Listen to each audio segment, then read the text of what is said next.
I am chef Tania. Welcome to my channel chef তানিয়ার রান্নাঘর।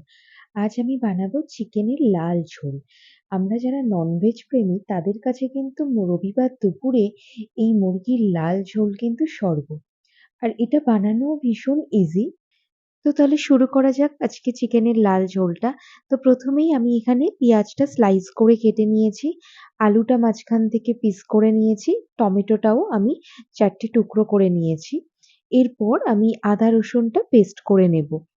এখানে 4টে শুকনো লঙ্কা আমি ভিজিয়ে রেখেছিলাম 15 মিনিট মতন, সেই শুকনো লঙ্কাটা দিয়ে দেব। আর এখানে আমি 2 টিস্পুন কাশ্মীরি লঙ্কা দিয়ে দেব, দিয়ে পেস্ট করে নেব।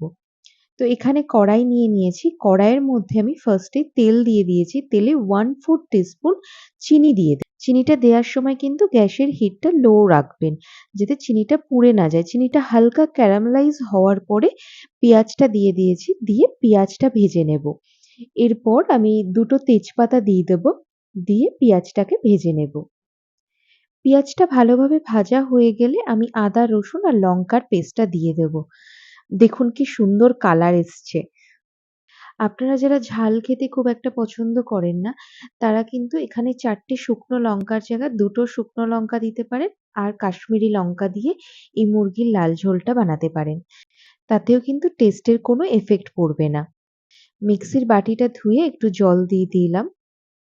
এই রান্নাটার সবথেকে ভালো জিনিস যেটা, সেটা হচ্ছে এই রান্নায় আমাদের যে রেগুলার গুঁড়ো মসলা থাকে সেগুলোর কোনোটাই ইউজ হবে না। তো এখানে আমি 1 টিস্পুন নুন দিয়ে দিয়েছি, আর 1/4 টিস্পুন হলুদ দিয়ে দিয়েছি। নুনটা কিন্তু অবশ্যই আপনারা আপনাদের স্বাদ অনুযায়ী দেবেন। এরপর যে টমেটোগুলো কেটে রেখেছিলাম সেই টমেটোগুলো দিয়ে দেব। এরপর টমেটোটা দিয়ে কষিয়ে নেব ভালো করে, যতক্ষণ না মশলাটা তেল ছেড়ে দিচ্ছে। এই মুরগির লাল ঝোলের যে কি টেস্ট সেটা বলে বোঝাতে পারবো না। সেটা যদি আপনারাও পেতে চান তাহলে অবশ্যই রেসিপিটা বাড়িতে ট্রাই করবেন। আর কেমন হলো আমাকে জানাতে ভুলবেন না।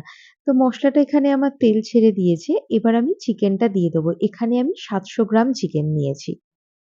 চিকেনটা দিয়ে আমি 2 মিনিট মতন মশলার সাথে চিকেনটাকে কষিয়ে নেব। নিয়ে আমি যে আলুগুলো কেটে রেখেছিলাম সেই আলুগুলো দিয়ে দেবো। এখানে কিন্তু আমি আলুগুলো ভাজবো না। আলুগুলো আমি মশলার সাথেই কষিয়ে নেব। এই সময় কিন্তু গ্যাসের ফ্লেমটা হাই হিটে রাখবেন, আর কন্টিনিউয়াসলি নাড়তে থাকবেন, তাহলে নিচ থেকে কিন্তু ধরে যাবে। এবার আমি 2 টিস্পুন টক দই নিয়ে নেব।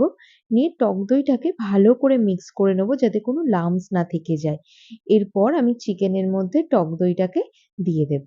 দিয়ে ভালো করে মিক্স করে নেব। টক দইটা দেওয়ার সময় কিন্তু অবশ্যই গ্যাসের ফ্লেমটা লো করে রাখবেন। আমি প্রথমে হাই হিটে 4 থেকে 5 মিনিট ভালো করে কষিয়ে নিয়েছি। তারপর আমি লো হিটে টক দইটা মিক্স করে নিয়েছি। এরপর আমি ঢাকা দিয়ে দেবো। এই চিকেনটার কিন্তু কষানোটা মেন। তো চিকেনটা যখন ঢাকা দিয়ে দেবেন 10 মিনিটের জন্য, তখন কিন্তু মাঝে, মাঝে ঢাকনাটা খুলে একটু নেড়ে দেবেন, নাহলে নিচ থেকে লেগে যাবে। এরপর 10 মিনিট পর আমি ঢাকনাটা খুলে নিয়েছি, নিয়ে জল দিয়ে দেবো। জলটা আপনারা নিজেদের ইচ্ছে মতন দেবেন। যতটা ঝোল খেতে আপনারা পছন্দ করবেন ততটা জল দিয়ে দেবেন। জলটা দিয়ে দেওয়ার পর যখন চিকেনটা ফুটে যাবে তখন ঢাকনা দিয়ে দেব। চিকেন রান্না হতে বেশিক্ষণ সময় লাগে না। তো চিকেনটা মোটামুটি সেদ্ধ হয়ে গেছে। তো এর মাঝখানে আমি গরম মসলাটা বানিয়ে নেব। এখানে আমি দারচিনি দিয়েছি, এলাচ দিয়েছি আর লবঙ্গ দিয়েছি। এটা পেস্ট করে নেব। তো ঢাকনাটা খুলে নিয়ে আমি সবশেষে এই যে গরম মসলাটা পেস্ট করেছিলাম সেই গরম মসলার পেস্টটা দিয়ে দিয়েছি। দিয়ে ভালো করে মিক্স করে নেব। গ্যাসের ফ্লেমটা বন্ধ করে 2 মিনিট আমি রেখে দেব। তারপর আমি আমি খেতে গেলাম মুরগির গরম, গরম লাল ঝোল। আপনারা কিন্তু লাইক, শেয়ার, সাবস্ক্রাইব করে যেতে ভুলবেন না।